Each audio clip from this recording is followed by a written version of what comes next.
MBTI의 16가지 성격 유형 중 가장 믿음직한 존재를 꼽으라면 아마도 많은 이들이 주저없이 ISFJ를 가리킬 것입니다. 이들을 수식하는 단어들은 언제나 마을 어귀의 오래된 느티나무처럼 든든하고 변함이 없습니다. 성실함, 인내, 봉사, 헌신.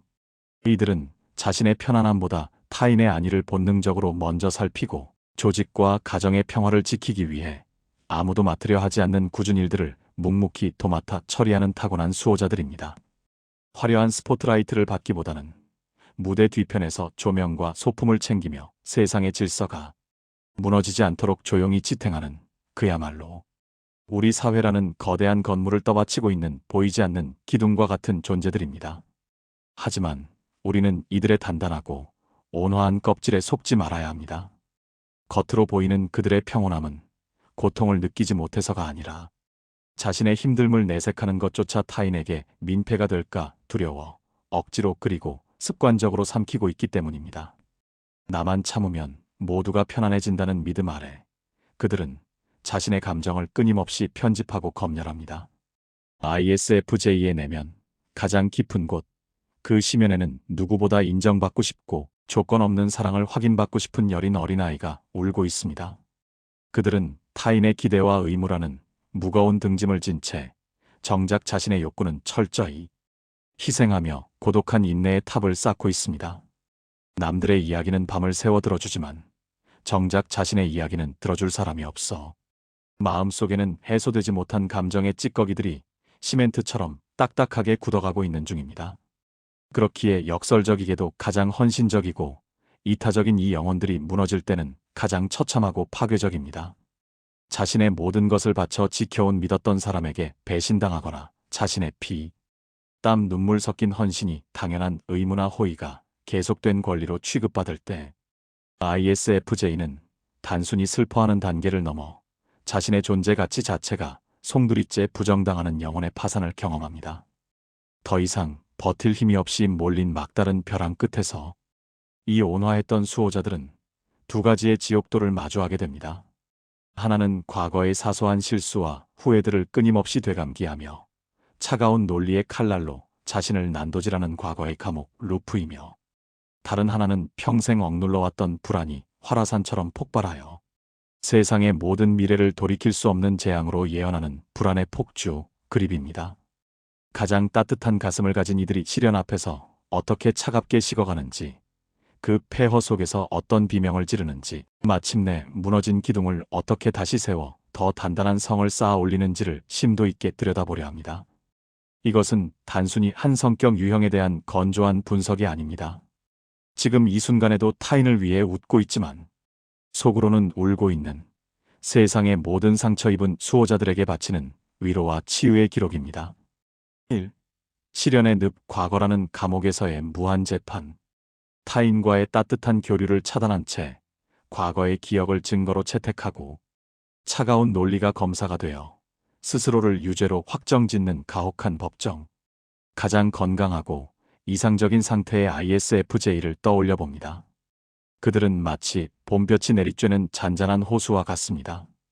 과거의 경험을 통해 축적된 깊은 지혜를 바탕으로 수면 위로 비치는 타인의 감정을 세심하게 살피며 그들을 있는 그대로 품어줍니다. 이들은 튀지 않지만 어디에나 스며들어 있는 세상의 소금과 같아서 그들이 머무는 곳은 언제나 윤택하고 조화로운 평화가 깃듭니다. 이 시기의 ISFJ는 타인에게는 쉴 수 있는 안전한 항구이자 조직을 소리 없이 굴러가게 만드는 따뜻한 엔진입니다. 하지만 감당하기 힘든 배신이 심장을 찌르거나 끝이 보이지 않는 헌신 끝에 찾아온 번아웃이 쓰나미처럼 덮쳐올 때 비극은 시작됩니다. ISFJ는 고통으로부터 연약한 자아를 보호하기 위해 가장 먼저 외부 세계와 연결되어 있던 감정의 다리를 가차없이 끊어버립니다. 내가 베푼 진심은 결국 약점이 되었어. 아무도 나를 진정으로 이해하지 못해. 그들은 세상과의 소통을 거부하고 스스로 마음의 문에 빗장을 건 채 내면의 가장 깊고 차가운 독방으로 숨어버립니다. 흐르지 못하는 고인물이 썩어가듯 외부의 온기와 새로운 시각이 차단된 ISFJ의 내면은 급속도로 냉각되기 시작합니다. 이때 그들의 머릿속에서는 아주 위험하고 폐쇄적인 회로가 굉음을 내며 작동합니다. 바로 내향 감각 마이너스 내향 사고의 루프입니다. 이것은 마치 변호사가 출석하지 않은 밀실, 법정에서 편파적인 기억과 냉혹한 논리 단둘이서 나누는 잔인한 신문과 같습니다. 자신을 변호해줄 타인의 객관적인 시선이나 상황의 맥락은 모두 법정 밖으로 쫓겨납니다. 오직 과거의 부정적인 기억이 증인석에 앉아 그때 내가 했던 실수들을 봐. 넌 전에도 그랬고 이번에도 그랬어라며 뼈아픈 과거를 집요하게 끄집어냅니다. 그러면 내면의 부정적인 논리가 덜컥이를 받아 그래. 데이터가 증명하잖아. 넌 멍청하고 무능했어. 내 인생이 실패의 연속인 건 우연이 아니라 필연이야라며 가혹한 유죄 판결을 내려버립니다. 자신의 가치를 증명해줄 타인의 인정과 위로라는 중재자가 사라진 이 방에서 ISFJ는 자신의 과거를 현미경으로 들여다보며 스스로 미세한 흠집을 찾아내어 거대한 균열로 부풀리는 자학의 늪에 빠져 허우적거립니다. 객관적인 현재는 차단되고 오직 스스로 편집하고 각색한 실패의 역사만이 진실로 둔갑하는 왜곡된 기록 보관소. 이것이 바로 시련에 빠진 ISFJ가 겪는 첫 번째 지옥도입니다. 징후 1. 완벽주의적 회의주의와 기억의 왜곡. 2단계에 진입한 ISFJ는 겉으로는 감정의 동요 없이 기계적으로 일상을 수행하는 듯 보이지만 그 내면은 24시간 멈추지 않고 돌아가는 자기 비판의 공장과 다름없습니다. 평소 타인을 향해 열려있던 관용의 문은 굳게 닫히고 대신 날카롭게 벼려진 비판의 화살이 오직 자기 자신과 자신의 과거를 향해 무자비하게 쏟아집니다. 건강한 ISFJ에게 과거는 현재를 지탱하는 지혜의 서고이지만 루프에 갇힌 ISFJ에게 과거는 벗어날 수 없는 고문의 도구가 됩니다. 이들의 뇌는 망각이라는 신의 축복을 거부합니다. 5년 전의 말실수, 10년 전에 미성숙했던 대처, 이불을 걷어찰 만큼 부끄러웠던 흑역사들을 마치 어제 일어난 일처럼 4K 초고화질 비디오로 복원하여 무한 재생합니다. 단순히 장면만 떠올리는 것이 아닙니다. 그때 느꼈던 수치심, 얼굴이 화끈거리는 열기, 심장이 내려앉는 감각까지 생생하게 불러와 현재의 자신을 다시 괴롭힙니다. 그땐 내 표정이 얼마나 바보 같았는지 알아? 저 사람들은 아직도 그걸 기억하고 날 비웃고 있을 거야.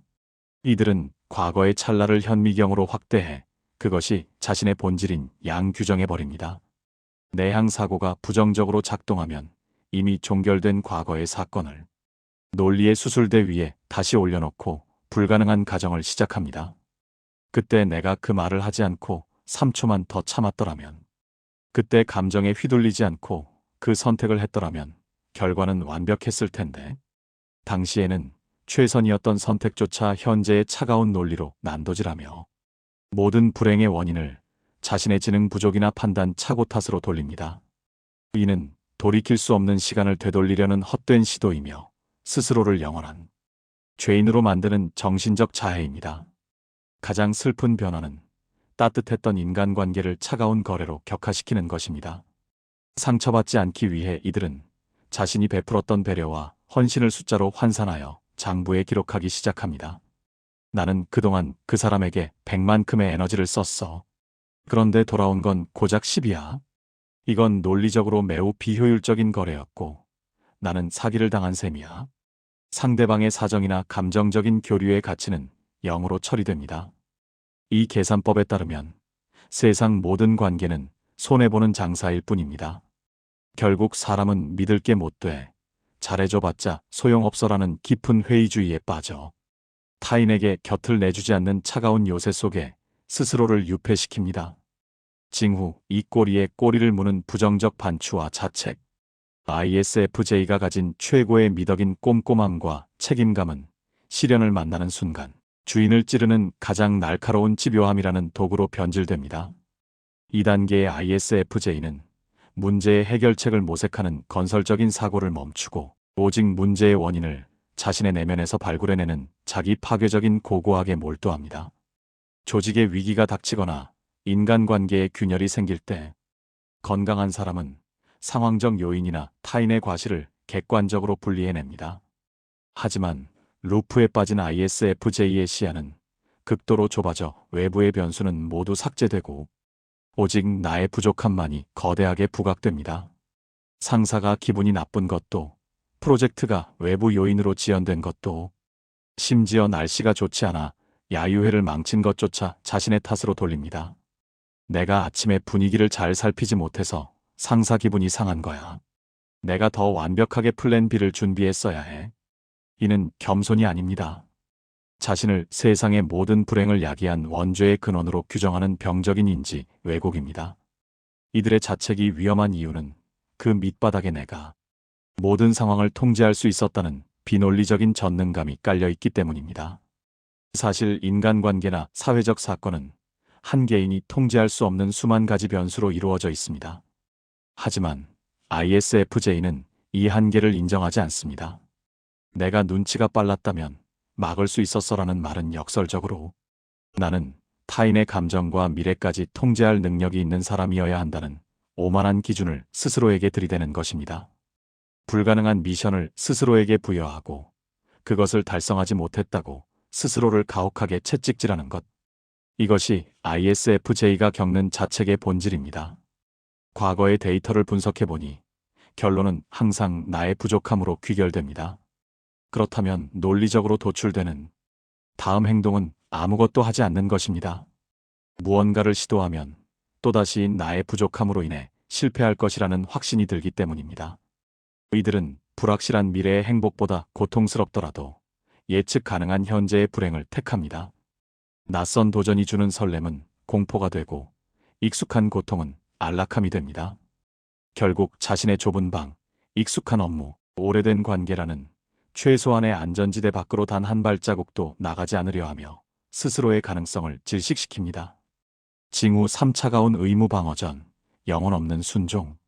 평화주의자인 ISFJ는 갈등 상황에서 소리를 지르며 싸우거나 직접적인 분노를 표출하는 것을 죽기보다 두려워합니다. 폭발은 관계의 영원한 단절을 의미한다고 믿기 때문입니다. 대신 이들은 자신의 마음의 문을 쾅 닫아 걸고 따뜻했던 연인이나 가족, 관계를 차가운 비즈니스 관계나 처리해야 할 업무로 격화시키는 방식으로 은밀한 시위를 시작합니다. 겉으로 보기엔 시키는 대로 다 하는 순종적인 모습 같지만 그 공간에 공기는 시베리아 벌판처럼 살을 애는 냉기로 가득 차게 됩니다. ISFJ가 화를 내는 방식은 거절이 아닙니다. 오히려 지나치게 정확한 수행입니다.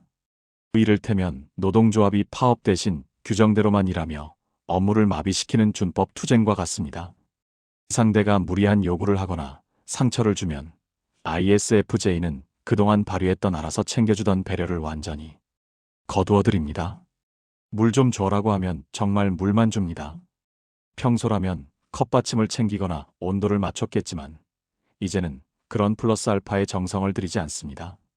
내가 시키는 대로 했어. 내 말대로 했는데 뭐가 문제야? 토시 하나 틀리지 않고 수행했지만 그 결과가 엉망이 되거나 상대가 불편해질 것을 알면서도 모른 척 방관합니다. 상대방을 자신의 지시가 얼마나 형편없었는지 스스로 깨닫게 만드는 지옥에 가두는 것입니다.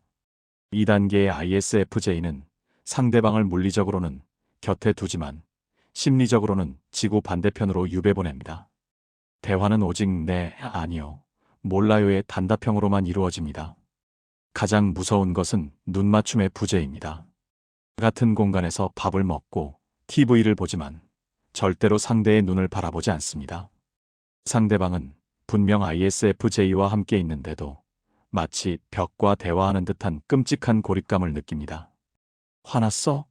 라고 물으면 ISFJ는 무표정한 얼굴로 아니, 화 안 났는데? 라고 답합니다. 이 이중 메시지는 상대방을 미치게 만듭니다. 화가 난 게 분명한데 아니라고 하니 상대방은 자신의 감각을 의심하며 불안에 떨게 됩니다. 직접적으로 너 때문에 힘들다고 따지는 것은 ISFJ에게 너무나 공격적인 행위입니다. 그래서 그들은 말하지 않고 보여주는 방식을 택합니다. 들릴랑 말락한 깊은 한숨을 쉬거나 아픈 몸을 이끌고 굳이 하지 않아도 될 꾸준히를 보란듯이 해냅니다. 약을 먹는 모습을 일부러 노출하거나 헬쑥해진 얼굴로 묵묵히 집안일을 합니다. 이 퍼포먼스의 목적은 단 하나입니다. 상대방이 스스로를 아픈 사람을 부려먹는 천하의 나쁜 놈으로 느끼게 만드는 것입니다. 괜찮아. 내가 다 하면 되지 뭐. 이 자조적인 한마디는 비수보다 더 깊게 상대의 양심을 찌릅니다. 가해자가 된 것 같은 죄책감에 시달리는 상대를 보며 ISFJ는 자신이 도덕적 우위에 있다는 씁쓸한 만족감을 느끼며 복수를 완성합니다. 이 폭주의 끝 혼돈의 예언자가 되다. 인내심의 댐이 붕괴되자 억눌려왔던 불안이 통제 불능 상태로 터져 나와 세상의 모든 가능성을 재앙으로 뒤바꾸는 상태. 내면의 법정이 소리 없는 비명으로 가득 찬 차가운 냉동고였다면 이제 그곳은 통제할 수 없는 뜨거운 화마가 덮친 아수라장으로 변합니다. 혼자만의 인내와 사귐으로도 도저히 해결되지 않는 극한의 스트레스가 마침내 임계치를 넘어서는 순간 ISFJ의 정신은 생존을 위해 평소에는 절대 열지 않는 금지된 구역, 판도라의 상자를 엽니다. 그것은 바로 무의식의 가장 깊고 어두운 지하 감옥에 꽁꽁 묶어두었던 최약체 기능, 외향직관의 봉인을 강제로 해제하는 것입니다. 평소 안정과 경험을 중시하는 ISFJ에게 이 외향직관은 일어날 리 없는 쓸데없는 공상이나 현실성 없는 뜬구름에 불과했습니다. 하지만 본연의 자아인 경험과 안정이 고통에 질식해 기절해버린 이 국가비상사태에서 미성숙하고 기괴한 외향직관이 폭주하며 의식의 조종간을 탈취합니다.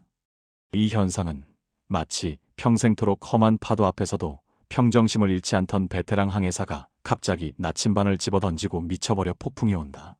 우린 다 죽었어. 이 배는 침몰할 거야. 라고 비명을 지르는 것과 같습니다. 준비하면 된다. 걱정 마라. 다 해결될 거야 라며 주변을 안심시키던 든든한 수호자. ISFJ의 모습은 온데간데 없이 사라집니다. 그 대신 아직 일어나지도 않은 불확실한 미래를 가장 끔찍하고 파괴적인 형태로 예언하는 광기 어린 종말론적 비관주의자가 본체를 집어삼킵니다. 이는 단순한 걱정이나 노파심이 아닙니다. 자신의 존재의 기반이었던 안정감이 파괴된 공포를 견디지 못해 세상에 존재하는 모든 변수를 자신을 해치려는 적으로 규정하고 패닉에 빠지는 처절한 자아의 비명입니다. 그들의 눈에 비친 세상은 이제 안전한 보금자리가 아니라 언제 어디서 지뢰가 터질지 모르는 위험천만한 전쟁터입니다. 주변 사람들은 이 급격한 변화 앞에서 거대한 인지부조화와 공포를 느낍니다. 그 침착하고 순하던 사람이 왜 저렇게 히스테리를 부리지? 가장 든든했던 기둥이 뿌리째 뽑혀 흔들리는 모습. 이것이 바로 ISFJ가 보여주는 시련의 두 번째 얼굴, 외향직관 그립의 시작입니다. 징후 1 파국적 상상력의 대폭발. 평소 돌다리도 두들겨보고 건너던 ISFJ 특유의 신중함과 현실 감각은 온데간데 없이 사라지고 그 자리에 돌다리가 무너져서 급류에 휩쓸려 익사할 것이라는 끔찍한 망상이 들어앉습니다. 2단계의 ISFJ는 팩트를 기반으로 미래를 예측하는 것이 아니라 불안을 연료 삼아 최악의 시나리오만을 집필하는 삼류재난 영화의 감독이 되어버립니다. 이들의 사고 회로는 부정적인 나비 효과에 지배당합니다. 아주 사소한 단서 하나가 뇌관이 되어 순식간에 인생 전체를 파멸로 몰고 가는 논리적 웜홀을 통과합니다. 상사가 지나가며 던진 가벼운 지적 한마디가 이들의 머릿속에서는 다음과 같은 초고속 시나리오로 전개됩니다. 지적받음 나를 무능하게 봤어. 평판 하락 인사 고과가 망가질 거야. 해고, 이 나이에 재취업은 불가능해. 파산 가족들은 뿔뿔이 흩어지고 나는 거리로 나앉을 거야. 고독사, 오늘의 실수는 내 인생을 끝장내는 서막이야. 남들이 볼 때는 황당한 비약이지만 그립 상태의 ISFJ에게 이 인과관계는 수학 공식처럼 명백하고 필연적인 미래로 느껴집니다. 이성은 마비되고 공포가 압도합니다. 99%의 확률로 일이 잘 풀릴 것이라는 객관적인 데이터는 눈에 들어오지 않습니다. 오직 0.1%의 실패 가능성만이 거대한 괴물이 되어 시야를 가립니다. 만약에, 혹시라도 이들은 일어날 수 있는 모든 최악의 변수를 상상하며 아직 오지 않은 재앙을 마치 현재 겪고 있는 것처럼 생생하게 고통스러워합니다. 위로를 건네는 사람들에게 너는 상황을 몰라서 그래라며 화를 내는 것은 그들 눈에는 파멸이 이미 확정된 사실로 보이기 때문입니다. 내면의 불안이 극에 달하면 세상의 모든 중립적인 자극을 불행의 전조로 해석하는 편집증적인 상태가 됩니다. 아침에 물컵을 깨뜨리거나 출근길에 까마귀의 울음소리를 듣거나 신발끈이 끊어지는 사소한 일들이 더 이상 우연이 아닙니다. 이건 신호야. 오늘 뭔가 끔찍한 일이 벌어질 거라는 경고라고. 세상 만물이 자신을 공격하거나 비웃기 위해 신호를 보내고 있다고 믿으며 보이지 않는 적과 싸우느라 신경은 쇠약해질 대로 쇠약해집니다. 안전하다고 느껴지는 곳은 단 한 군데도 없는 완벽한 심리적 고립 상태에 빠지게 됩니다. 징후, 이 낯선 충동성과 무모한 일탈, 통제할 수 없는 불안이 쓰나미처럼 밀려오면 ISFJ는 평생을 목숨처럼 지켜온 성실함과 절제라는 둑을 스스로 무너뜨립니다. 2단계의 ISFJ는 우리가 알던 모범생이 아닙니다. 될 대로 되라지라는 자포자기의 심정으로 평소라면 상상조차 할 수 없는 기행을 저지르는 폭주기관차가 됩니다. 이들이 보여주는 일탈은 쾌락을 위한 것이 아니라 숨막히는 압박감에서 벗어나기 위한 생존 본능의 오작동입니다. 현재의 고통을 멈출 수만 있다면 그 대가가 파멸이라도 상관없다는 식의 위험한 도박을 감행합니다. 더 이상은 못해. 아무런 대책 없이 다니던 직장에 사표를 던져버리거나 미래를 위해 한 푼 두 푼 모아둔 적금을 깨서 하룻밤에 흥청망청 써버립니다. 가장 사랑했던 연인에게 갑자기 우리 헤어져라고 질러버리는 것도 같은 맥락입니다. 이는 자유를 원해서가 아니라 감당할 수 없는 책임감의 무게를 견디다 못해 관계라는 짐 자체를 불살라버리는 행위입니다. 외향직관이 부정적으로 발현되면 불확실성을 해소하기 위해 정보 수집에 광적으로 집착하게 됩니다. 특히 신체 감각에 예민한 ISFJ는 이 시기에 심각한 건강 염려증에 시달립니다. 몸에 작은 반점 하나만 생겨도 밤을 새워가며 인터넷을 검색합니다. 검증되지 않은 의학 정보, 최악의 투병기, 희귀병 사례들을 닥치는 대로 읽어내려갑니다. 이 증상은 100% 암이야. 나는 죽어가고 있어. 정보를 찾으면 찾을수록 안심이 되는 것이 아니라 수만 가지의 부정적인 가능성이 뇌를 잠식합니다. 확증 편향의 지옥에 빠져 자신이 큰 병에 걸렸다는 증거만을 수집하며 스스로를 공포의 구렁텅이로 몰아넣습니다. 그토록 깔끔하던 방이 쓰레기장이 되어도 치우지 않습니다. 규칙적인 식사와 수면, 시간은 엉망진창이 됩니다. 이렇게 산다고 뭐가 달라져? 질서가 자신을 지켜주지 못했다는 배신감에 일부러 삶을 무질서하게 방치하며 자신을 학대합니다.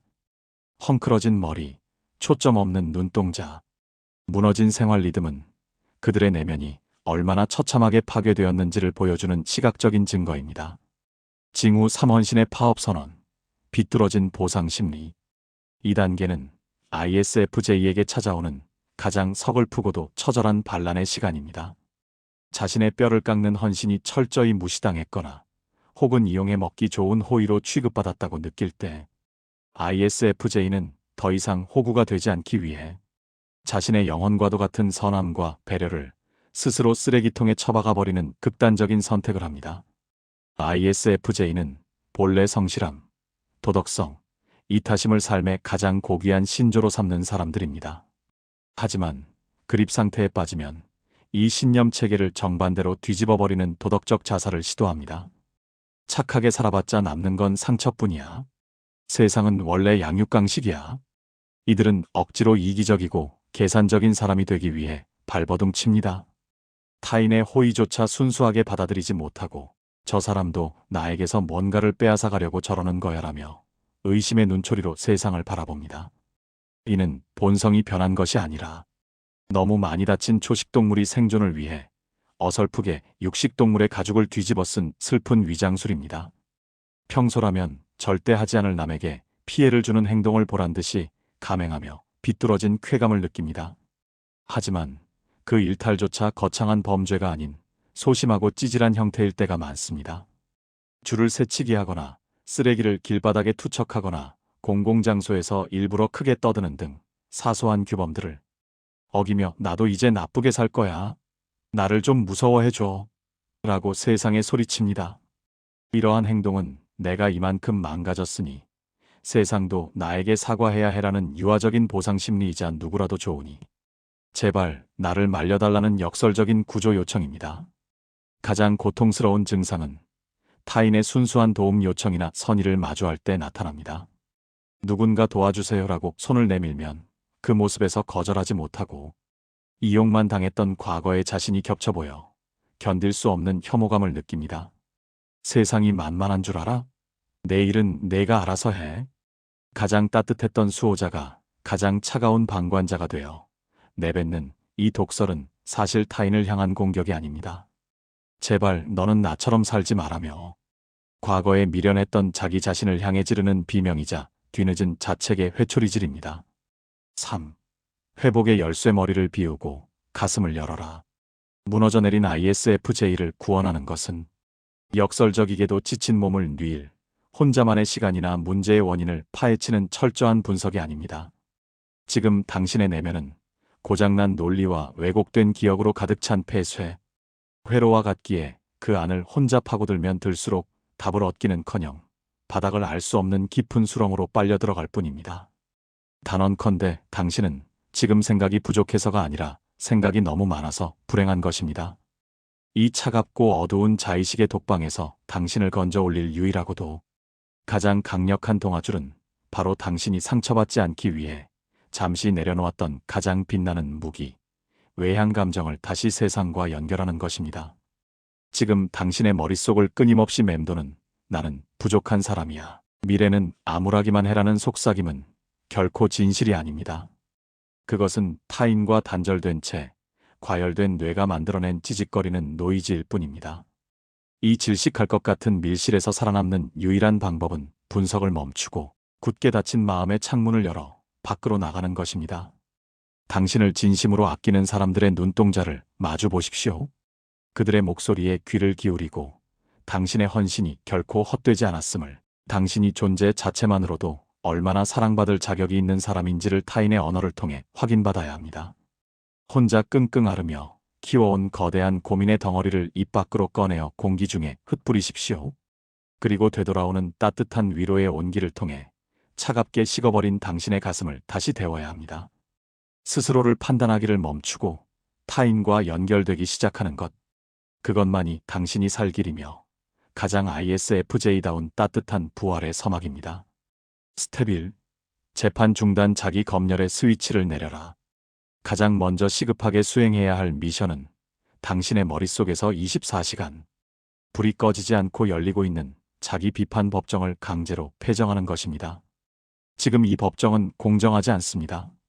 검사는 당신의 가장 가혹한 자아이고 증인은 왜곡된 기억뿐이며 당신을 변호해줄 변호사는 출석조차 하지 않았기 때문입니다. 이미 유죄라는 결론을 정해놓고 끼워 맞추는 이 불공정한 재판을 당장 멈춰야 합니다. 과거의 부끄러운 기억이 습관적으로 떠오르거나 미래의 재앙이 꼬리에 꼬리를 물고 상상될 때 단순히 생각하지 말아야지라는 의지만으로는 부족합니다. 당신의 뇌는 이미 부정적인 고속도로를 달리고 있기 때문입니다. 이때는 물리적인 충격 요법이 필요합니다. 자리에 벌떡 일어나거나 고개를 세게 좌우로 저으며 육성으로 단호하게 외치십시오. 그만. 손뼉을 크게 치거나 차가운 물을 한 잔 들이켜는 등 감각적인 자극을 주어 뇌가 부정적인 회로를 타지 못하도록 스파크를 일으켜야 합니다.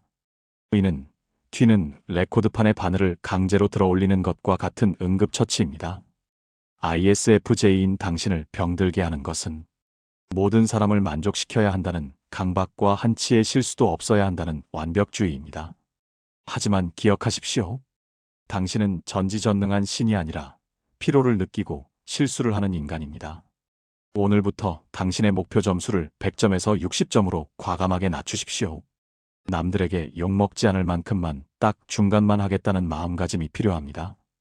오늘은 설거지를 쌓아두고 잘 거야. 오늘은 웃어주지 않을 거야. 이러한 작은 태만들이 당신의 가치를 떨어뜨리지 않습니다. 오히려 팽팽했던 고무줄을 느슨하게 풀어주어 당신이 더 오래 버틸 수 있게 해주는 숨구멍이 됩니다. 당신이 저지른 실수와 당신이라는 존재를 철저히 분리하십시오. 나는 실수를 했다는 팩트이지 나는 실수투성이인 인간이다라는 정체성이 아닙니다. 어제의 실수는 어제 흘러간 시간 속에 두고 오십시오.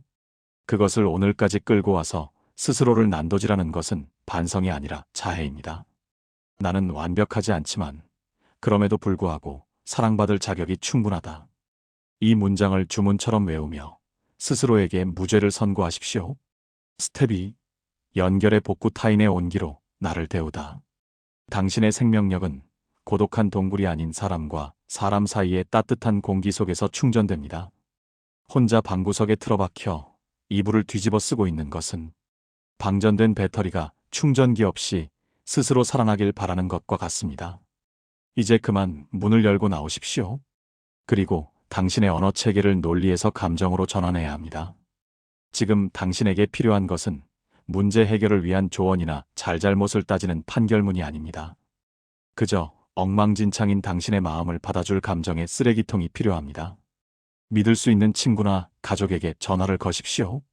그리고 서론, 본론, 결론을 갖추어 말하려 애쓰지 마십시오. 내가 왜 힘드냐면 이라며 논리적으로 설명할 필요도 없습니다. 그저 어린아이처럼 나 지금 너무 힘들어, 도망치고 싶어, 다 그만두고 싶어라고 징징거리십시오. 당신의 꾹 참아왔던 눈물과 투정을 타인이 그랬구나, 정말 힘들었겠다라며 있는 그대로 받아주는 그 순간 당신의 내면을 꽉 막고 있던 거대한 댐이 무너지며 비로소 숨통이 트이는 카타르시스를 느끼게 될 것입니다. 스스로를 감옥에 가둔 당신에게 열쇠를 쥐어줄 수 있는 건 타인의 객관적인 목소리입니다. 당신은 지금 자신의 기억을 왜곡하며 모든 죄를 뒤집어 쓰고 있습니다. 이때 타인이 건네는 그건 내 잘못이 아니야, 너는 할 만큼 했어라는 말은 단순한 위로가 아니라 왜곡된 인지를 바로잡는 강력한 해독제입니다. 타인의 입을 통해 당신의 무죄를 확인받으십시오.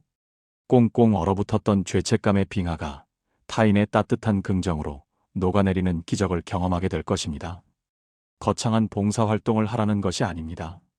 의무감으로 하는 희생은 지금 당신에게 독입니다. 대신 당신이 부담 없이 할 수 있는 아주 작은 친절을 베푸십시오.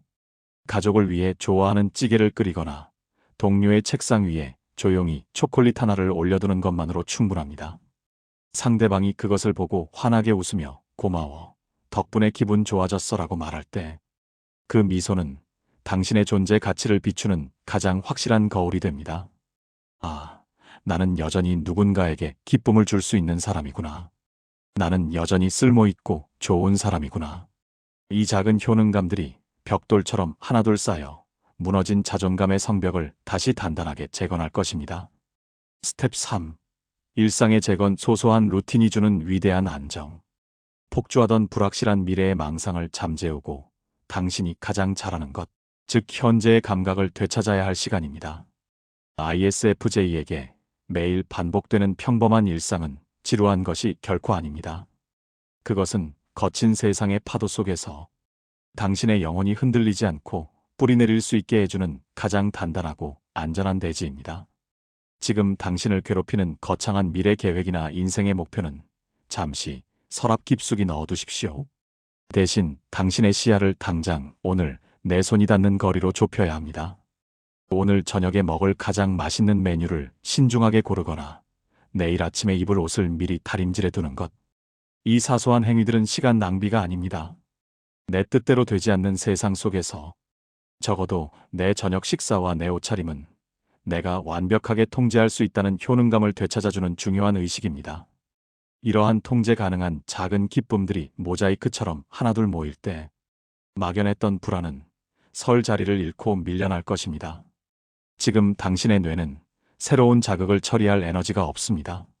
낯선 여행지나 새로운 모험보다는 눈 감고도 찾아갈 수 있는 익숙한 장소가 당신을 치유합니다. 새로 나온 드라마보다는 결말을 이미 다 알고 있어서 긴장할 필요가 없는 최애 드라마를 정주행하십시오. 최신 유행곡보다는 가사를 다 외우고 있는 옛날 노래를 흥얼거리십시오. 다음에 무슨 장면이 나올지, 어떤 멜로디가 나올지 100% 예측 가능한 상황이 주는 그 지루할 정도의 안정감이야말로 과열된 당신의 신경계를 식혀주는 최고의 진정제입니다. 당신의 예민한 감각을 고통이 아닌 쾌락을 위해 사용하십시오. 당신의 방을 세상에서 가장 안전하고 포근한 요새로 만들어야 합니다. 피부에 닿는 극세사 이불의 부드러운 감촉, 코끝을 스치는 은은한 라벤더 향초의 향기, 목구멍을 넘어가는 따뜻한 밀크티의 온도. 이 구체적이고 물리적인 감각들에 온전히 집중하십시오. 머릿속이 복잡할수록 몸의 감각을 깨워야 합니다. 당신의 오감을 가장 편안하게 해주는 익숙한 자극들로 지친 영혼을 솜니불처럼 푹신하게 감싸 안으십시오. 이것이 바로 ISFJ가 다시 일어설 힘을 얻는 그라운딩입니다. 긴 글을 통해 당신의 아픔을 마주하는 여정이 고통스럽지는 않았는지 염려됩니다. 하지만 분명히 말씀드릴 수 있는 것은 당신이 그토록 아팠던 이유는 당신이 유난히 약하거나 모자라서가 결코 아니라는 사실입니다. 그것은 그동안 당신이 감당하기 벅찬 타인의 무게를 불평 한마디 없이 혼자서 묵묵히 어깨에 짊어지고 견뎌왔기 때문입니다. 당신을 짓눌렀던 그 무거운 책임감은 당신을 가두는 족쇄가 아닙니다. 그것은 당신이 이 세상의 고통을 외면하지 않았다는 증거이며 당신이 얼마나 깊고 넓은 사랑을 품은 사람인지를 증명하는 눈물로 빚어낸 영광스러운 훈장입니다. 그러니 이제 자신을 탓하던 채찍을 내려놓고 고생한 당신의 영혼을 안아주십시오. 이제 그 무거운 짐을 잠시 바닥에 내려놓아도 세상은 그리고 당신의 가정과 조직은 무너지지 않습니다. 지구가 태양 주위를 도는 것이 당신의 힘 때문이 아니듯 세상의 질서는 당신의 희생 없이도 생각보다 단단하게 굴러갑니다. 그 사실을 믿고 부디 나를 위한 안식을 허락하십시오. 당신이 당신의 등 뒤에 숨겨 지켜주었던 수많은 사람들이 이제는 당신을 지켜줄 차례입니다. 그들에게도 당신을 사랑하고 보살필 기회를 주십시오. 받는 것에 익숙하지 않은 당신에게는 이 또한 용기가 필요한 일임을 압니다. 하지만 사랑은 일방통행이 아니라 서로 주고받으며 순환할 때 비로소 완성되는 것입니다. 완벽하지 않아도 빈틈이 보여도 때로는 조금 이기적이어도 괜찮습니다. 당신은 무언가를 끊임없이 해내고 증명해야만 사랑받는 기능적인 존재가 아닙니다. 당신은 그저 존재 자체만으로도 숨쉬는 그 모습, 그대로도 충분히 사랑받고 존중받을 자격이 있는 고귀한 생명입니다. 그러니 이제 두려움으로 닫아 걸었던 마음의 문을 활짝 열고 밖으로 나오십시오. 당신이 스스로를 가두었던 그 문 밖에는 당신의 따뜻한 미소를, 당신이 끓여주는 차 한 잔의 온기를, 무엇보다 당신이라는 사람 자체를 간절히 기다리는 사람들이 서 있습니다. 겨울이 지나면 반드시 봄이 오듯 당신의 마음에도 다시 잔잔한 평화가 찾아올 것입니다. 당신의 섬세한 배려가 다시금 빛을 발하고 당신의 다정한 눈빛이 세상을 데우는 그날을 기다립니다. 당신은 다시 평온해질 것입니다. 이 소란스럽지만 당신이 있어 여전히 살만한 따뜻한 세상 속에서